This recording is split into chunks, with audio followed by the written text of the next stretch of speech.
তো সরকারিভাবে প্রচারণার কোনো সুযোগ ছিল না। আমরা বিভিন্ন মাজার জিয়ারত যখন গিয়েছি, জনগণ আমাদের কাছে সাড়া দিয়েছে।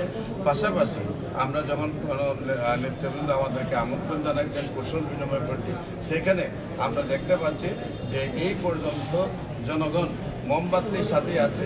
সবাই বলে আমরা পরিবর্তন চাই, আমরা অনেক দেখেছি, আমরা এবার ইসলাম চাই এবং আল্লাহর রসের সম্মতে যদি এই পর্যন্ত যেভাবে আছে আমরা বিশ্বাস করি সামনে আপনারা যারা সাংবাদিক ভাইরা আছে, জাতির বিবেক, আপনারা যদি সঠিক ভূমিকা রাখেন, অবাধ সুষ্ঠু নিরপেক্ষ একটি নির্বাচন হবে এবং অবাধ সুষ্ঠু নিরপেক্ষ নির্বাচন হলে মোমবাতি বিজয় লাভ করবে।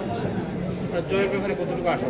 যে আল্লাহর রসের সম্মতি সারা বাংলাদেশে মোমবাতির যে প্রার্থীগুলো দেওয়া হয়েছে তাদের যেভাবে জোয়ার উঠেছে, আল্লাহর রসের সম্মতি আমার হবিগঞ্জের 3 আসনে মোমবাতির প্রতি মানুষের আকাঙ্ক্ষা আরও বেশি। আমরা বিশ্বাস করি যে মোমবাতি যদি সঠিকভাবে ভোট দিতে পারে তা আমি আল্লাহর রসের সম্মতি অবশ্যই বিপুল করে বিজয়।